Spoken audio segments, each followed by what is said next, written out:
वो ऊपर जहाँ पर जैसे लेंटर के बाद में ऊपर मिट्टी डाल के टाइल्स लगाई जाती हैं, तो ये फ्रंट साइड से आगे से वो टूट चुका है, तो वहाँ पर घूस लगी हुई हैं जो कि डेली मिट्टी गिराती हैं। ये सामने आपके सामने प्रमाण है, ये देख लीजिए। क्या सरकार कोई बड़ा हादसा होने का वेट करती है, उसके बाद ही क्या एक्शन लेगी?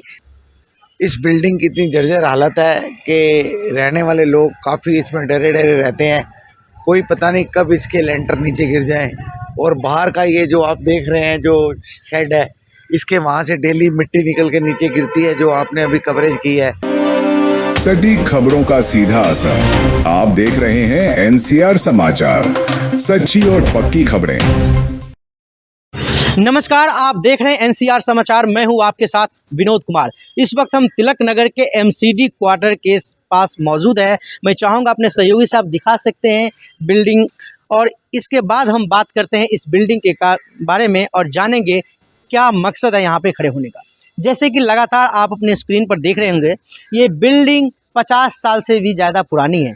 इसमें एमसीडी में काम करने वाले लोग रहते हैं। पहले भी इस बिल्डिंग के बारे में रिपोर्टिंग हो चुकी है, लेकिन इसकी हालात जर्जर हो चुकी है। ना सही से इसके रिपेयर की काम हो रहा है, ना ही इसके रिप्लेसमेंट की काम की जा रही है, या तो रेनोवेशन का काम होता है। यहाँ पे कुछ लोग मौजूद है हमारे साथ, उनसे चलकर हम बात करेंगे और उनसे जानेंगे क्या है यहाँ की मुख्य समस्या। सर, अपना परिचय दीजिएगा। जय श्री राम। मैं हरीश आहूजा, स्थानीय निवासी, लगभग 50 साल से इस बिल्डिंग को देख रहा हूँ। इस बिल्डिंग की इतनी जर्जर हालत है कि रहने वाले लोग काफ़ी इसमें डरे डरे रहते हैं। कोई पता नहीं कब इसके लेंटर नीचे गिर जाएं। और बाहर का ये जो आप देख रहे हैं जो शेड है, इसके वहाँ से डेली मिट्टी निकल के नीचे गिरती है, जो आपने अभी कवरेज की है। और बैक साइड में जितने भी इनके शॉफ्ट हैं जिसमें से सीवरेज के पाइप आ रहे हैं, वो सारे पाइप यहाँ से स्मैकियों ने निकाल लिए हैं। पानी सारा डायरेक्ट नीचे गिरता है और ओवरफ्लो होकर बाहर सारा बहता रहता है। कई बार कंप्लेंट करते हैं तो हमारे यहाँ के निगम पार्षद यहाँ की सफाई करवा देते हैं, लेकिन थोड़े दिन बाद फिर वही हाल हो जाता है। सफाई से इसका कोई अल्टरनेट नहीं निकलेगा। इसका यही अल्टरनेट है कि उन सारे पाइपों को दोबारा रिप्लेस किया जाए और सुचारू रूप से उनको सीवरेज में डाला जाए। लेकिन सर, आपने बात की कि ऊपर से मलबे गिरता है नीचे, तो वे उसका रिपेयरमेंट कैसे होगा? वो ऊपर जहाँ पर जैसे लेंटर के बाद में ऊपर मिट्टी डाल के टाइल्स लगाई जाती हैं, तो ये फ्रंट साइड से आगे से वो टूट चुका है, तो वहाँ पर घूस लगी हुई हैं जो कि डेली मिट्टी गिराती हैं। ये सामने आपके सामने प्रमाण है, ये देख लीजिए। डेली सवेरे यहाँ पे 2-3 तसले मिट्टी गिरी होती है जो ऊपर से गिरती है। तो शिकायत करते तो इसका सोल्यूशन क्यों नहीं? ये शिकायत अब आप ही कीजिए जी, आपके द्वारा जल्दी शिकायत सुनी जाएगी। हम तो जब भी उन्हें करते हैं वो हमारा समाधान करवा देते हैं, लेकिन जो बड़ा समाधान है वो चैनल के थ्रू ही हो सकता है।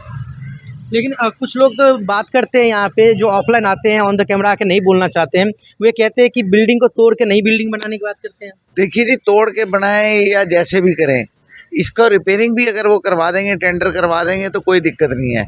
कोई बिल्डिंग अंदर से पूरी मजबूत है, बिल्डिंग में कोई कमी नहीं है। जो 50 साल से आज तक खड़ी है, बिल्डिंग पूरी मजबूत है।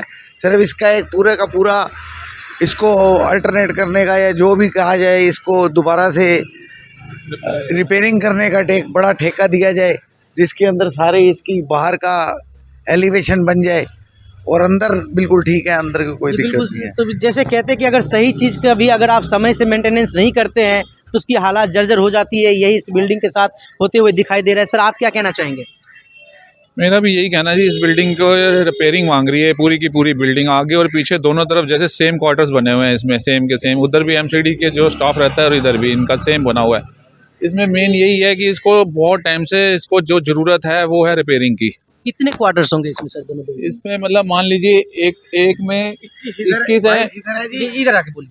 22 क्वार्टर इधर है, 22 पीछे हैं, 44।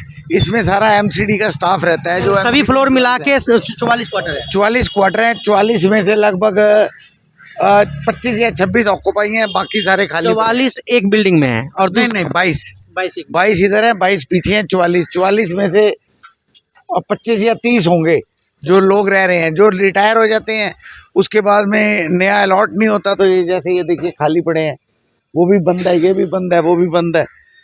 तो अब जो नया स्टाफ आएगा उनको अलॉट होएंगे। अब नीमड़ी कॉलोनी और कई अच्छी जगह है नई बिल्डिंग जहाँ बनी है। जहाँ पर वो प्रेफर वहीं करते हैं जाने के लिए, इसलिए यहाँ कोई आता नहीं।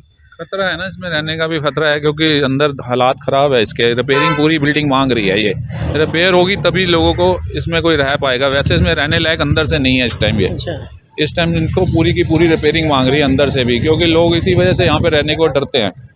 इसी वजह से डर रहे हैं कि ये अंदर क्या है, जैसे ये टूटती है किसी टाइम भी आप देखते हैं कि सरिये तक बाहर आ चुके हैं अब इसके, उसमें से सरिये तक निकल रहे हैं तो अब। यहाँ पे बिल्डिंग के पास में खड़े होने में भी डर लगता होगा। बिल्कुल डर लगता है सर। जिस तरह से अर्थक्वेक आता है, भूकंप अगर आने के डर रहे हैं। भूकंप है या गाड़ियां नीचे खड़ी हैं, कोई खड़ा है, वैसे भी कई बार क्या होता है कि यहाँ पे धूप डायरेक्ट आती है, लेडीज सुबह यहाँ पे कुर्सियां डाल के यहाँ बैठी होती हैं। किसी दिन भी कोई बड़ा हादसा होगा जरूर होगा, ये देख लेना।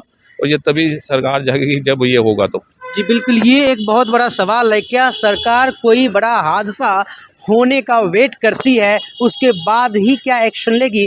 क्या हम हादसा से पहले प्रिवेंशन के लिए काम नहीं कर सकते हैं?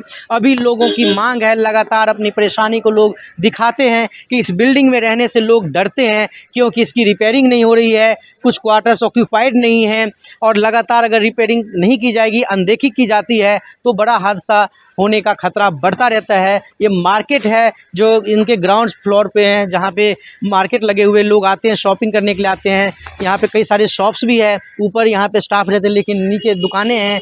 तो यहाँ पे अगर बिल्डिंग के साथ भगवान ना करे कोई अनहोनी होती है तो यहाँ पे कई लोगों की जान खतरे में आ सकती है। आप देख सकते हैं कैसी हालात है। लगातार हम कोशिश करेंगे कि अंदर भी चलें, अंदर भी दिखाएं, अगर पॉसिबल हो पाता है तो चलकर हम कुछ लोग से बात करने की कोशिश भी करेंगे। क्या कहना चाहेंगे इस बिल्डिंग के हालात को देखकर? बिल्डिंग की ज़्यादा बहुत ख़राब है, इसकी बहुत पुरानी है और बनी भी 71 की है। 1971 की बिल्डिंग बनी है, मतलब 55 साल हो गए। 55 साल हो गई और बिल्डिंग बहुत पुरानी है। ज़्यादातर बिल्डिंग रिपेयर नहीं होती इसकी। कौन जिम्मेदार है इसके लिए, क्या कहेंगे? डिपार्टमेंट जिम्मेवार है, एमसीडी की बिल्डिंग है, एमसीडी जिम्मेवार है। स्टाफ भी तो एमसीडी का ही है इसमें। स्टाफ भी एमसीडी का ही है, तो स्टाफ बिल्डिंग गिरी डूब के मर जाएगा, स्टाफ मरेगा नहीं क्या? पानी पीछे लीक हो रहा सारा, सीवर सिस्टम सारा खराब है, पीछे गंद है, कीड़े मकोड़े मच्छर बोझा है, बदबू भी काफी आ बदबू बड़ी है, निकल लेते पीछे से।